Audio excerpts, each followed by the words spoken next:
तो चलिए हम आगे अपने टॉपिक में देखने वाले हैं पीएच पैमाना क्या है। ठीक है, पीएच आप सभी ने देखा होगा कि पीएच पैमाना क्या होता है, पीएच स्केल क्या होता है, पढ़ा होगा। ठीक है, आइए हम इसको और अच्छे से समझते हैं। पीएच क्या है ना, मैं बता देना चाहूंगा पीएच का फुल फॉर्म क्या होता है। सबसे पहले यहां पर देखेंगे पीएच। पीएच का मतलब होता है पोटेंस ऑफ हाइड्रोजन।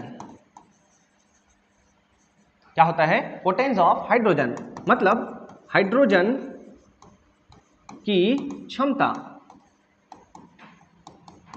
हाइड्रोजन की क्षमता मतलब जो हमारे पास कोई पदार्थ ले रहे हैं वहां पर जो हाइड्रोजन की क्षमता के आधार पर हम उसको कैटेगराइज करेंगे कि वह कितना अम्लीय है, क्या वह उदासीन है, क्या वह क्षारीय है। ठीक है, इस पैमाने को क्या कहा जाता है, पीएच पैमाना। ठीक है, अच्छा, इस पैमाने की खोज किसने किया था, सोरेनसन, डेनमार्क के वैज्ञानिक सोरेनसन ने किया था। सोरेनसन ने, है ना, कहाँ के वैज्ञानिक थे, डेनमार्क के वैज्ञानिक थे। ठीक, और इनका खोज कब हुआ था, 1909 में इन्होंने पीएच स्केल का खोज किया था। ठीक है, चलिए तो हम आगे देखते हैं हमारे पास और कौन कौन सी जानकारी है पीएच को लेकर। ठीक, ये आप देख सकते हैं कि पीएच स्केल यहाँ पर प्रदर्शित है। ठीक है, अब देख सकते हैं यहाँ पर पैमाने में अलग अलग कलर का जो हमारे पास ब्लॉक बना हुआ है उसको देखेंगे, है ना। यहाँ पर देखेंगे 7 को देखेंगे, 7 ग्रीन कलर का दिख रहा है ना।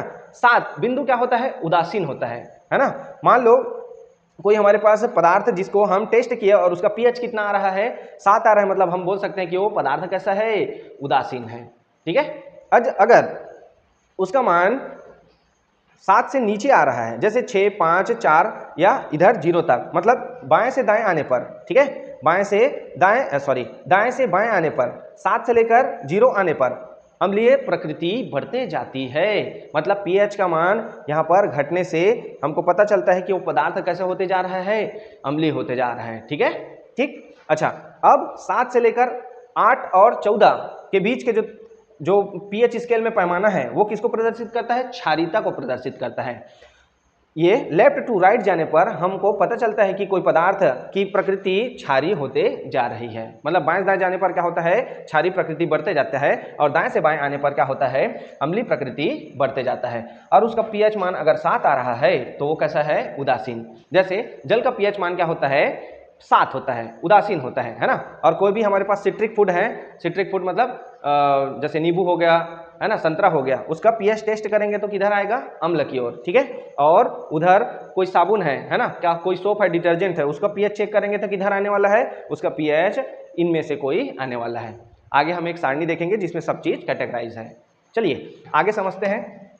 अच्छा, मैंने अभी जो थियरी बताया वो यहाँ पर लिखा हुआ आपको मिलेगा, आप आराम से पढ़ सकते हैं। ठीक है, जैसे एक बार मैं पढ़ देता हूँ। यहाँ P का तात्पर्य होता है पोटेंस, शक्ति, अर्थात दिए गए विलयन में हाइड्रोजन आयन H+ की मात्रा कितनी है यह उसकी शक्ति को प्रदर्शित करता है। ठीक है, अच्छा, पीएच स्केल का खोज किसने किया था, अभी बताया था मैं, डेनमार्क के वैज्ञानिक सोरेनसन ने पीएच स्केल की खोज की थी। कब की थी, 1909 में। समझ में आया। ठीक है, आगे देखते हैं हमारे पास पीएच स्केल में क्या है। अभी बताया हूं वो सब आपको इस रिटन फॉर्म में मिला है। ठीक, अगर 7 है तो उदासीन है, 7 से कम है तो अम्लीय है, और 7 से ज्यादा है तो क्या है, वो क्षारीय प्रकृति का है। ठीक, आराम से आप स्क्रीनशॉट लेकर इसका नोट्स बना सकते हैं। ठीक है, चलिए आगे देखते हैं। हमने अभी देखा था कि अम्लीयता क्षारीयता को प्रदर्शित करने वाला स्केल, उस आधार पर यहाँ कुछ तत्व या कोई पदार्थ दिया गया है, उसके अम्लीय और क्षारीय प्रकृति को यहाँ पर शो किया गया है। चलिए देखते हैं। देखिए मैंने अभी बताया था आपको, जल का पीएच कितना होता है भाई, 7 होता है। ठीक है, मतलब वो कैसा होता है, न्यूट्रल, मतलब उदासीन होता है। ठीक है, अच्छा, इधर से लेफ्ट आकर देखते हैं मिल्क की प्रकृति कैसा रहता है, अम्लीय होता है। कॉफी भी थोड़ा अम्लीय होता है ना, टोमेटो भी अम्लीय होता है, और विनेगर भी अम्लीय होता है, एसिटिक अम्ल, विनेगर। ठीक है, अब मैंने अब भी बताया था कि कोई हमारे पास अगर सिट्रिक फूड है ना, जैसे नींबू हो गया और संतरा हो गया। ठीक है, ये इसका पीएच भी क्या है, 2 है। देखिए, और जो हमारे शरीर में बनने वाला अम्ल है, जो हमारे स्टमक, जो पेट में बनता है, HCl, वो कैसा होता है, अच्छा खासा अम्लीय होता है। देखिए, है ना, दाएं बाएं जा रहे हैं तो उसकी अम्लीयता बढ़ते जा रहा है। ठीक है, तो देखिए कैसा अम्लीय है। अब बैटरी एसिड, बैटरी में क्या लगता है, एसिड डालते हैं, है ना, एसिड डालते हैं तो क्या होता है, वो चार्ज होता है, मतलब उसमें लिक्विड डलता है। आपने कभी ना कभी देखा होगा, वो एसिड का जो मान होता है वो क्या होता है, पीएच में 0 होता है, मतलब वो अच्छा खासा प्रबल अम्ल होता है। ठीक है, ठीक, चलिए आगे देखते हैं। हमारे पास इधर 7 से आगे की ओर, ठीक, हमारा जो ब्लड होता है, वो ब्लड का नेचर कैसा होता है भाई, वो होता है थोड़ा क्षारीय प्रकृति का। ठीक है, थोड़ा टॉलरेंस होता है 6.8 से लेकर 7.8 या 8 तक क्या होता है, ब्लड का जो लेवल होता है पीएच वो शरीर में रहता है। ठीक है, ठीक, आगे देखते हैं बेकिंग सोडा। बेकिंग सोडा वही जो कोई केक बनाने में यूज होता है ना, हाँ, तो वही वाला बेकिंग सोडा है ये। मिल्क ऑफ मैग्नीशिया, जो मैग्नीशियम है, मैग्नीशियम को पानी में डालते हैं तो उसका दूधिया एक वो बनता है, घोल बनता है, उसी को क्या कहा जाता है, मिल्क ऑफ मैग्नीशिया। ये एंटासिड होता है। जब हम खाना खाते हैं तो हमारे शरीर में जो अम्ली होता है, खट्टी ढकार आता है, उसको रोकने के लिए क्या बनाया जाता है, सिरप बनाया जाता है ना, उसे मिल्क ऑफ मैग्नीशिया के नाम से भी जाना जाता है। ठीक है, अच्छा, अमोनिया भी क्या होता है, क्षारीय प्रकृति का होता है। साबुन भी क्षारीय होता है, ब्लीच भी क्षारीय होता है, और NaOH सॉल्यूशन भी कैसा होता है, क्षारीय होता है। ठीक है, तो आप आराम से इस चार्ट को देख सकते हैं, है ना। चलिए आगे चलते हैं हमारे टॉपिक पे। और क्या है, दैनिक जीवन में पीएच का महत्व।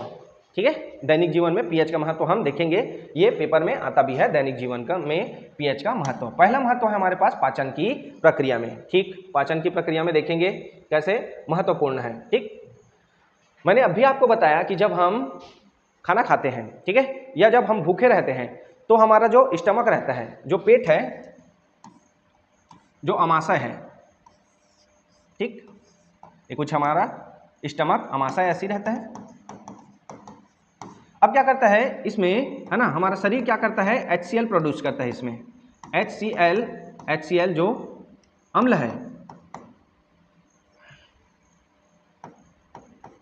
HCl का निर्माण करता है। ठीक है, अब HCl, अब हमने बहुत लंबे समय तक कुछ नहीं खाया, तो हमारा शरीर लगातार क्या बनाते रहता है, हाइड्रोक्लोरिक एसिड रिलीज करते रहता है। ठीक है ना, जिसके कारण हम बहुत समय तक भूखे रहने के कारण हमारे पेट में जलन होने लगता है। ठीक है, उसी को हम बोलते हैं एसिडिटी है। ठीक है, तो ये किस कारण से होता है भाई, HCl के ज्यादा हो जाने के कारण से क्या होता है, एसिडिटी हमको देखने को मिलता है पेट में। अच्छा, तो एसिडिटी है, ये है अम्ल, तो हम क्या करते हैं, एंटासिड लगाते हैं। एंटासिड अभी देखा था, मिल्क ऑफ मैग्नीशिया, जैसे हमारे पास मैग्नीशियम हाइड्रोक्साइड OH ट्वाइस, इसका विलयन रहता है जो सिरप के रूप में आता है। ठीक है, अलग अलग सिरप आते हैं, जैसे सिरप को डॉक्टर देते हैं, पीते हैं, तो सिरप आता है। ठीक है, अब यहाँ पर क्या है, ये कैसा प्रकृति का होता है, क्षारीय, और ये कैसा है भाई, HCl कैसा है, अम्लीय। जब अम्ल और क्षार मिलते हैं आपस में तो क्या हो जाता है, वो उसका प्रकृति कैसा हो जाता है, उदासीन। हमने उदासीनीकरण की प्रक्रिया में हमने देखा था, अम्ल और क्षार जब आपस में मिले तो क्या हो गए, वो उदासीन हो गए। इस प्रकार हम इसको एंटासिड को पीते हैं तो क्या हो जाता है, हमारा शरीर, है ना, हमारा जो पेट का जलन है वो कैसा हो जाता है, ठीक हो जाता है। ठीक है, चलिए आगे देखते हैं पाचन की प्रक्रिया में। तो ये समझ में आ गया, पाचन की प्रक्रिया में क्या होता है, HCl सहायक होता है। ठीक, स्क्रीनशॉट ले सकते हैं आप इसका। चलिए आगे बढ़ते हैं, अगला देखते हैं, रक्त के पीएच एवं जैविक प्रक्रिया में, है ना। रक्त का पीएच जानते हैं, अभी हमने बताया था, रक्त का पीएच कितना होता है भाई, 6.8 से लेकर कितना होता है, 7.8 के बीच में हमारा रक्त का पीएच होता है। ठीक है, अब जैविक प्रक्रिया में क्या होता है, हमारे पास अलग अलग छोटे कीट होते हैं, अलग अलग जीव जंतु होते हैं, वो कभी काटते हैं तो काटने से क्या होता है, हमको बहुत तेज जलन होता है। मतलब हमारा जो ब्लड था, ठीक है, ब्लड है, वो ब्लड में क्या है, उसका जैसे कोई कीट है, वो हमको काटा तो उसका जो एसिड है, ठीक, वो एसिड रहता है, अम्ल रहता है। जैसे चींटी में किसका अम्ल रहता है, फॉर्मिक अम्ल रहता है, फॉर्मिक अम्ल, HCOOH, ये फॉर्मिक अम्ल का सूत्र है। जब चींटी काटता है तो हमारे कहाँ जाता है, ब्लड में जाता है। ठीक है, अब ब्लड में जाता है तो क्या हो जाता है, ब्लड का पीएच गड़बड़ा जाता है। ठीक है, या फिर हमारा जो सेल्स है ना, वो अम्ल की सूचना देता है कि हमारे शरीर में कुछ बाहर से क्या हुआ है, अटैक हुआ है, तो वो तेज जलन करने लगता है। तो तेज जलन करता है तो हमको पता चल जाता है कि कोई ना कोई बाहरी आक्रमण हुआ है जो हमारे शरीर को नुकसान पहुंचा रहा है, जिसके कारण वो हमको तेज जलन देता है। ठीक है, अच्छा, तो पुराने जमाने में देखे होंगे कि कोई भी हमारे मम्मी पापा या दादी दादा लोग बोलते हैं कि दतैया भी काट लेता है कभी कभी, है ना, दतैया हो गया या फिर चींटी हो गया, तो तुरंत क्या करते हैं, वो रहता है ना, चाकू हो गया या फिर हंसिया हो गया, उसको क्या करते हैं, ऐसे टिकाते हैं जहाँ पर काटते हैं उसको, तो ये ठीक हो जाता है। कैसे ठीक होता है भाई, क्यों? क्योंकि हमारे ब्लड में क्या चले गए, हमारे टिश्यू में क्या चले गए, एसिड चले गए हैं। अब मैं क्या करूँगा इसमें, जैसे हंसिया है, हंसिया किसका बना होता है भाई, लोहे का। अब लोहा एक क्या है, धातु है, ठीक है। अब धातु कैसे काम करता है, क्षार के जैसे काम करता है। तो क्षार अम्ल के साथ क्रिया करके क्या कर देता है, उसके प्रभाव को नष्ट कर देता है या नष्ट करने की कोशिश करता है, जिससे जो तेज जलन होते रहता है वो उसमें राहत या आराम मिलता है। समझ में आया? ठीक है। तो दैनिक जीवन में हम इस प्रकार से इसका महत्व देख सकते हैं। ठीक, चलिए आगे बढ़ते हैं। आगे कौन सा बिंदु प्राप्त होगा हमको, पौधे और जीव जंतुओं की आत्मरक्षा के लिए, अभी बताया, ठीक है। कई पौधे ऐसे होते हैं जिनको तोड़ने पर, है ना, तेज जलन हो जाता है। अगर उसका कोई भाग या हिस्सा या फिर कोई उसका रस हमारे शरीर में अगर लग गया तो हमको तेज जलन होने लगता है। उसका कारण क्या है, जो अम्ल होता है ना, या प्रबल क्षार होता है, जिसके कारण ये ऐसा महसूस होता है। ठीक है, आगे देखते हैं। मिट्टी की गुणवत्ता बनाए रखने में मिट्टी का पीएच बहुत ही ज़्यादा ज़रूरी है ना। मिट्टी का पीएच गड़बड़ाया तो फसल का उत्पादन में भी बहुत ज़्यादा चेंजेस देखने को मिलते हैं, है ना। जैसे आजकल क्या कर रहे हैं, बहुत ज़्यादा रासायनिक खाद डाल रहे हैं, जिसके कारण जो मिट्टी की जो गुणवत्ता है खत्म होते जा रही, धीरे धीरे अम्लीय होते जा रहा है, दलदली होते जा रहा है। ठीक है, आगे हम इस टॉपिक को आगे और समझेंगे। आइए देखते हैं आगे और क्या है। चलिए, यहाँ पर हमारे माध्यमिक शिक्षा मंडल में प्रश्न आते हैं, उनको सॉल्व कर लेते हैं। क्या लिखा है ध्यान से देखेंगे, है ना। हाँ, क्या बोल रहा है भाई, निम्नलिखित में से अम्लों की पहचान वो पहचानिए। ठीक है भाई। अच्छा, अम्ल कैसे पहचानते हैं, मैं बताया था, जिसमें H+ मिलेगा। जैसे इसको हम जल में डुबाए तो क्या मिलेगा, H+, यहाँ से, मतलब ये अम्ल है। और ये क्या है, ये Na क्या है, ये क्षार है, सॉरी क्षारीय मूलक है भाई, ये क्या है, क्षारीय मूलक है। ठीक है। अच्छा, ये क्या है हमारे पास, ये भी क्या है, क्षारीय मूलक। क्षारीय मूलक के बारे में हम आगे पढ़ने वाले हैं। ठीक है, और यहाँ से हमको क्या मिलने वाला है, H+। ठीक है, मतलब जहाँ से हमको H+ मिल रहा है वहाँ पर वो अम्लीय होता है ना। और जो क्षार दिख रहा है, जैसे क्षारीय मूलक दिख रहा है, वो तत्व कैसा होता है, क्षार होता है। समझ में आ रहा है? चलिए, ये तो हो गया। आगे प्रश्न को देखते हैं। प्रश्न दूसरा बोल रहा है हमको, सल्फ्यूरिक अम्ल प्रबल अम्ल तथा अमोनियम हाइड्रोक्साइड दुर्बल क्षार है, समझाइए। ठीक है, फिर से एक बार पढ़ते हैं। सल्फ्यूरिक अम्ल प्रबल अम्ल और अमोनियम हाइड्रोक्साइड क्या है, दुर्बल क्षार है, समझाइए। ठीक, तो कोई भी पदार्थ कितना अम्लीय है कितना क्षारीय है, एक तो पीएच से टेस्ट करते हैं, दूसरा हम इसको टेस्ट करेंगे, हमारे पास एक बीकर में जल ले लेंगे, ठीक, और उसमें चलो सल्फ्यूरिक अम्ल का सूत्र क्या होता है, H2SO4।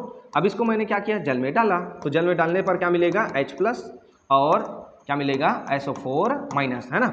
हाइड्रोजन आयन और सल्फेट आयन मिलने वाला है अपने को। ठीक, अच्छा, जितना तेजी से हमको क्या मिलेगा, ये आपस में पूर्णतः विघटित हो जाएंगे। मान लो हमारे पास कितने अणु हैं इसके, 100।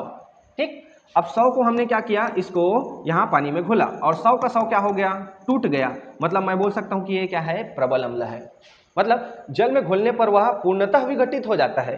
तो ऐसा तत्व क्या होता है या फिर ऐसा पदार्थ क्या होता है, प्रबल अम्ल होता है। समझ में आ रहा है? ठीक, अच्छा, तो H2SO4 पूरा का पूरा टूट जाता है लगभग, है ना।